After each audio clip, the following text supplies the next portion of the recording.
Hey everyone, welcome to Taru Toads. मेरा नाम है प्रगति and this is the part 2 of the chapter The Old Stag. In this video, we will be doing the NCERT question answer. So let us begin. A part is answer the following. First question is why was the old stag popular? जो बूढ़ा हिरन था वो लोकप्रिय क्यों था? Popular बोलते हैं famous होने को. So we can say the old stag was popular because of his kindness. Every day he warmly greeted his fellow animals and birds and they all loved him. जो बूढ़ा हिरन था वो अपनी दयालुता के लिए पॉपुलर था, जाना जाता था. हर दिन वो बहुत प्यार से ग्रीट करता था अपने फेलो एनिमल्स और बर्ड्स को और वो सब भी उससे बहुत प्यार करते थे. Now let's see the question number 2. Why did the old stag not go down the hillock to meet his friends? बूढ़ा हिरन अपने दोस्तों से मिलने के लिए उस पहाड़ी से नीचे क्यों नहीं जा पाया? So do we know the reason? Yes, the old stag did not go down the hillock to meet his friends because he had fallen ill and was too weak to leave the hillock. बूढ़ा हिरन पहाड़ी से नीचे इसलिए नहीं जा पाया क्योंकि वो बीमार था और बहुत कमजोर था कि वो नीचे जा सके. Now let's see the question number 3. Why did the green cover of the hillock slowly vanish? धीरे धीरे उस पहाड़ी का जो ग्रीन कवर था, जो हरियाली थी, वो कैसे वैनिश गायब हो गई? So the answer will be the green cover of the hillock slowly vanished because many animals who came to visit the stag ate tender grass and it was consumed quickly, leaving little for the stag. जो उस पहाड़ी की हरियाली थी वो धीरे धीरे इस वजह से गायब हुई क्योंकि जो भी एनिमल आते थे स्टैग से मिलने के लिए वो उस पहाड़ी की मुलायम घास को खा जाते थे, तो वो जल्द ही सारी कंज्यूम कर ली गई और हिलक पर स्टैग के लिए बहुत कम घास बची. Now let's see the question number 4. Did the animals realise their mistake towards the end? What did they do? क्या जानवरों को अंत में अपनी गलती का एहसास हुआ? तो उन्होंने क्या किया? So our answer will be yes, the animals realized their mistake when they saw that the stag was not getting enough grass to recover. They felt ashamed and decided to find food elsewhere in the forest. Some animals even brought fresh leaves for the stag. The grass grew back and the stag recovered. तो हाँ दोस्तों, animals को, उन सभी जानवरों को अपनी गलती का एहसास हुआ जब उन्होंने देखा कि स्टैग के पास पर्याप्त मात्रा में घास खाने के लिए नहीं है कि वो ठीक भी हो पाए, तो उन्हें बहुत शर्मिंदगी महसूस दी और उन्होंने फैसला किया कि अब वो जंगल में कहीं और अपना खाना ढूंढेंगे और कुछ एनिमल्स तो स्टैग के लिए फ्रेश लीव्स भी लेकर गए और थोड़े समय बाद घास वापस से उगती है और स्टैग रिकवर, ठीक हो जाता है. Now let's see the B part, think and discuss. First part is Did the animals do the right thing in the end? Why do you think so? क्या जानवरों ने अंत में सही किया? आपको क्या लगता है? So children, you have to tell your views. What I think is yes, the animals did the right thing in the end. They stopped eating the grass on the hillock and brought food for the stag. I think this was right because it helped the stag recover and showed they cared for their friend. दोस्तों, animals ने बिल्कुल ठीक किया. उन्होंने उस हिलक पर घास खाना बंद कर दिया और साथ ही वो स्टैग के लिए हरे पत्ते भी लेकर गए. ये दर्शाता है कि वो अपने दोस्त स्टैग की फास्ट रिकवरी, स्पीडी रिकवरी के लिए विश करते हैं और वो उसका वास्तव में ध्यान रखते हैं. Number 2 is what would happen to the green plants around us if each one of us thought only of our own needs? Children, आपको बताना है अगर हम में से हर कोई सिर्फ अपनी ज़रूरतों के बारे में सोचे तो हमारे आसपास के हरे भरे पौधों का क्या होगा? दोस्तों, ये सच में एक सोचने का विषय है. तो we can say if each one of us thought only of our own needs the green plants around us would disappear. Everyone would take too much and there would be nothing left for others or the future. अगर हर कोई सिर्फ अपनी ज़रूरतों के बारे में सोचेगा तो जल्द ही जो हमारा प्लैनेट है उस पे से सारे प्लांट्स डिसअपियर, गायब हो जाएंगे. हर कोई बहुत ज़्यादा कंज्यूम करेगा और हमारे फ्यूचर के लिए और बाकी लोगों के लिए कुछ भी नहीं बचेगा. जैसे वो सब एनिमल्स ग्रीडी हो गए थे और उन्होंने उस सारी टेंडर ग्रास को खाया तो स्टैग के लिए वहाँ कोई ग्रास नहीं बची. Now children, let us learn. We have to match the words to their meaning. Number 1 is lush forest. Lush forest बोलते हैं हरे भरे जंगल को, which means green and dense woods forest, जो बहुत घने होते हैं और हरे होते हैं। Number 2 is tender grass. Tender grass यानी कि मुलायम सी घास, तो डेलिकेट यंग ग्रास, बहुत नाजुक बहुत मुलायम सी घास, डेलिकेट बोलते हैं जो बहुत नाजुक होता है। Number 3 shaded spot. Shaded spot बोलते हैं कूल रेस्टिंग प्लेस, आराम करने के लिए एक शांत भरी जगह। Now healthy food. Healthy food होता है जो बहुत नरिशिंग हो, जिसमें बहुत पौष्टिक आहार हो, तो healthy food is nourishing wholesome food. Speedy recovery. Speedy recovery मतलब क्विक हीलिंग, जो बहुत जल्दी से ठीक हो जाए।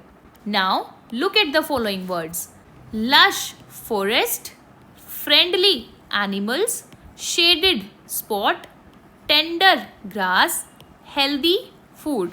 चिल्ड्रन, जिन वर्ड्स को मैंने सर्कल किया है ये है एडजेक्टिव, और जिनको मैंने अंडरलाइन किया है ये है नाउन, जो नेमिंग वर्ड्स की क्वालिटी को इन्हेंस करते हैं, नेमिंग वर्ड्स के बारे में और डिस्क्राइब करते हैं। ऐसे वर्ड्स होते हैं डिस्क्रिप्टिव वर्ड्स या फिर adjective. These words are descriptive words that give us more details about scenes, people and object. ऐसे वर्ड जो किसी ऑब्जेक्ट के या किसी पीपल के या किसी भी सीन के बारे में और इन्फॉर्मेशन देते हैं। These words are used to make writing more interesting. ऐसा लिखने से हमारी राइटिंग बहुत इंटरेस्टिंग हो जाती है, बहुत दिलचस्प होती है। अगर हम इस चैप्टर में कहते कि जो एनिमल्स है वो एक फॉरेस्ट में रहते हैं, और एक तरफ हमने कहा कि एनिमल्स लश फॉरेस्ट में रहते हैं, तो there is a difference. Forest यानी कि जंगल, लश फॉरेस्ट यानी कि हरा भरा और घना जंगल। तो जो नेमिंग वर्ड्स के बारे में और इन्फॉर्मेशन देते हैं वो होते हैं descriptive words. Now we have to draw the image that comes to our mind when you read the following. जब हम इनके बारे में पढ़ते हैं तो हमारे दिमाग में जो भी इमेज बनती है वो हमें यहाँ ड्रॉ करनी है। चिल्ड्रन, लश फॉरेस्ट यानी कि हरे भरे जंगल, टेंडर ग्रास विच मीन्स बहुत मुलायम सी बहुत नाजुक सी घास, हेल्दी फूड विच मीन्स पौष्टिक खाना, तो जिसमें आते हैं fruits and green vegetables. Now children, moving ahead with the C part, read the following sentences. इन सेंटेंसेस को ध्यान से पढ़िए। Each day he warmly greeted his fellow animals and birds. The word warmly is an adverb. Here warmly tells the way और the manner of the stag's greeting. Children, जो word warmly है ये एक adverb है। Children, adjective naming words के बारे में information देते हैं, एडवर्ब वर्ब के बारे में इंफॉर्मेशन देते हैं। जैसे ग्रीटिंग यानी कि किसी का आदर सत्कार करना, और वार्मली ग्रीट करना, कैसे ग्रीट किया, वार्मली। कैसे को बोलते हैं how. When we ask someone how are you, आप कैसे हो। Now let us take a look at some more examples. The old stag slowly recovered. जो बूढ़ा हिरन था वो धीरे धीरे रिकवर हुआ। रिकवर होना है दोबारा से ठीक होना। So if I ask how the old stag recovered, old stag कैसे रिकवर हुआ, how मतलब कैसे, तो we will say slowly. Now if I say the rabbit quickly ate the carrots, इस rabbit ने बहुत quickly बहुत जल्दी ये कैरेट खा ली। If I ask how the rabbit ate the carrots, rabbit ने ये कैरेट कैसे खाई, और आंसर will be quickly. सो ऐसे वर्ड जो वर्ब के बारे में और इन्फॉर्मेशन देते हैं वो होते हैं adverb. Now children, we have to encircle the adverbs that describe how something is done. हमें यहाँ उन एडवर्ब्स को सर्कल करना है जो हाउ का आंसर करते हैं, कि कोई भी काम कैसे किया गया। Number 1 is soon which means जल्द ही।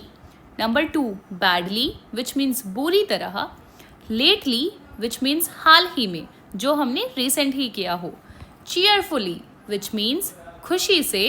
क्वाइटली विच मीन्स चुपचाप। अर्ली विच मीन्स जल्द ही। केयरफुली विच मीन्स सावधानी से। हाईली, हाईली बोलते हैं अत्यधिक। फास्ट विच मीन्स तेज। रेगुलरली, रेगुलरली बोलते हैं जो हम नियमित रूप से करते हैं। Nearby, nearby means पास में, जो हमारे पास में हो। लाउडली विच मीन्स तेजी से या जोर से। Now children you have to work with your partner और आपको हर एक एडवर्ब से एक सेंटेंस बनाना है. So children what we just learn that all the words given in the table are adverbs. ये सारे ही वर्ड क्या है? एडवर्ब है. What they emphasis on how, कोई भी काम कैसे किया गया है. Number 1 is soon. I will reach my home soon. मैं जल्द ही अपने घर पहुंच जाऊंगा. नाउ चिल्ड्रन रीच यानी कि पहुंचना और सून बताता है जल्द ही. तो जो वर्ब को और ज़्यादा डिस्क्राइब करता है या बताता है कि कैसे, हाउ, तो वो होते हैं adverbs. Number 2 is badly. He played badly because he hadn't practised. उसने खराब खेला क्योंकि उसने अभ्यास नहीं किया था. तो चिल्ड्रन प्लेड बैडली, कैसे खेला? Badly. The answer of how is badly. Number 3 is lately. I visited the Taj Mahal lately. मैंने हाल ही में ताजमहल देखा था. Now number 4 cheerfully. चीयरफुल बोलते हैं प्रसन्नता पूर्वक. She greeted her friends cheerfully every morning. वह हर सुबह अपने दोस्तों का स्वागत खुशी से करती है. तो कैसे करती है? खुशी से. Next quietly. The cat walked quietly through the grass. बिल्ली घास से चुपचाप चली गई. बिल्ली कैसे गई? चुपचाप. क्वाइटली हुआ एक adverb. Early. We go to bed early. हम जल्दी सो जाते हैं. तो हम कैसे सो जाते हैं? जल्दी. Next carefully. The artist painted the picture carefully. कलाकार ने चित्र को सावधानी से बनाया. तो उसने कैसे बनाया पिक्चर को? केयरफुली, सावधानी से. Highly. The teacher spoke highly of the student's effort. शिक्षक ने छात्र के प्रयासों की बहुत प्रशंसा की. Next fast. The dog ran fast to catch the ball. कुत्ता गेंद को पकड़ने के लिए तेजी से दौड़ा. How did he run? कैसे? तेजी से. तो फास्ट हुआ एक एडवर्ब. रेगुलरली, रोजाना. He exercises regularly to stay fit. वह नियमित रूप से प्रैक्टिस करता है, व्यायाम करता है. किस लिए? फिट रहने के लिए. Next nearby. The bike is parked nearby. Bike पास में ही खड़ी है. तो नियर बाय हुआ एक एडवर्ब जो कि वर्ब के बारे में बता रहा है. Next loudly. The children सैंग loudly during the school concert. बच्चों ने स्कूल के संगीत कार्यक्रम के दौरान जोर से गाया. कैसे गाया? जोर से. So children, we have seen the adverbs and we framed the sentences with each adverb. And now children, let us write. We have to complete the story by writing the dialogues in the speech blurbs. Speech blurbs यानी कि जो ये बातें बोल रहे हैं, हमें इन sentences को पूरा करके ये story बनानी है. तो चलिए start करते हैं. The monkeys fast, which means बंदर का उपवास यानी कि व्रत. तो चलिए शुरू करते हैं. The monkey king is fasting today. Let us all fast too. No food till sunset. तो ये मंकी किंग बोलता है कि आज बंदर के राजा का व्रत है, उपवास है, तो चलो सब फास्ट करते हैं. आपको सनसेट तक कोई फूड नहीं खाना. सनसेट यानी कि सूर्यास्त तक. तो ये फॉलोअर मंकीज बोलते हैं yes we should also fast. और ये मंकी बोलता है oh yes I am not even hungry. Oh yes मुझे भूख भी नहीं है. Now, these monkey says, we have collected some for today. हमने कुछ चीज़ें इकट्ठी की है. Now children, these monkeys are fasting. Fasting में हम कुछ भी नहीं खाते. Now, this monkey says, no harm in holding a banana, right? बनाना को पकड़ने में तो कोई हार्म नहीं है, कोई नुकसान नहीं है. भले ही हमारा फास्ट है, हम खा थोड़ी ना रहे हैं, हम तो सिर्फ हाथ में बनाना को पकड़ रहे हैं. तो ये मंकी पूछता है क्या मैं इस बनाना को हाथ में होल्ड कर सकता हूँ? राइट, क्योंकि पकड़ने से फास्ट थोड़े ना टूटता है. तो this monkey says yes you can hold one if it makes you feel comfortable. कि हाँ तुम पकड़ सकते हो अगर तुम कंफर्ट फील कर रहे हो, अगर तुम्हें आराम मिल रहा है तो तुम पकड़ सकते हो. Now this mother monkey says let us peel all the bananas. अब ये मंकी जिसको भूख लगी है वो अपने पेट पर हाथ रखता है और ये मंकी इसको स्निफ कर रहा है, इस बनाना को सूंघ रहा है. क्योंकि all the monkeys are fasting so they can't eat anything. इसीलिए ये मंकी इसको सूंघ रहा है और ये भी इधर इसको पील करने की बात करती है. पील यानी कि छीलने की. तो ये मंकी कहता है don't worry It's already afternoon. It will be sunset soon. चिंता मत करो, दोपहर हो चुकी है और जल्द ही शाम भी हो जाएगी, सूर्यास्त भी हो जाएगा, क्योंकि ये सूर्यास्त के बाद खाना खा सकते हैं. Now this monkey says, I think it would be okay to have just one bite. ये मंकी कहता है कि मुझे लगता है अगर मैं सिर्फ एक बाइट ले लूँगा, सिर्फ एक टुकड़ा खा लूँगा, तो कुछ खास फर्क नहीं पड़ेगा. It would be okay. सब ठीक ही तो होगा. Now these two monkeys are worried कि ये तो इसको बाइट भी कर रहा है. And lastly, all the monkeys ate all the bananas before sunset. इन सभी बंदरों ने सनसेट होने से पहले ये सारे बनानास खा लिए. Well, maybe fasting takes more self control than we thought. ये कहते हैं हमें लगता है कि उपवास रखने के लिए हमें बहुत ज़्यादा सेल्फ कंट्रोल चाहिए था, जो कि शायद हम में नहीं था. हम बनानास को देखकर कंट्रोल नहीं कर पाए. And we broke our fast. So children, this is the story of the monkey's fast, which means बंदरों का उपवास. Now children, let's see the B part. Write about your best friend and complete the paragraph. हमें अपने best friend के बारे में लिखना है और इस पैराग्राफ को कंप्लीट करना है. Now let's see. My best friend's name is Annu. Annu is a girl. Annu is 9 years old. Annu studies in class 4th. There are 6 members in Annu's family. Children, I hope it seems weird to you. आपको थोड़ा अजीब लगा होगा, मैंने हर बार हर जगह अन्नू लिखा है. इस रिपीटेशन को हटाने के लिए या इस रिपीटेशन को अवॉइड करने के लिए हम यूज करते हैं प्रोनाउंस का. So children, I can replace this Annu by she. जहाँ भी सब्जेक्ट में अन्नू लिखा है वहाँ हम लिख सकते हैं she. So what will we say? My best friend's name is Annu. She is a girl. She is 9 years old. She studies in class 4. There are 6 members in her family. Now, her hobbies are, उसकी hobbies है dancing, playing and studying. She wants to become a teacher. When we were together, we play games and read books. She is my best friend because she is kind, वो दयालु है, and always helps me, और हमेशा मेरी सहायता करती है. Now children, the word she, her, we, me, ये होते हैं pronouns जो यूज़ किए जाते हैं in the place of noun, ताकि हम words के repetition को रोक सके और अपनी सेंटेंस को कॉन्साइज वे में सही से समझा सके. So what we learn the concept of personal pronoun. यहाँ हमने पर्सनल प्रोनाउन का कंसेप्ट समझा. बॉयज़ के लिए we use he and girls के लिए we use she. Animals and things के लिए वी यूज़ इट. और जब हम खुद की बात करते हैं तो हम यूज़ करते हैं आई.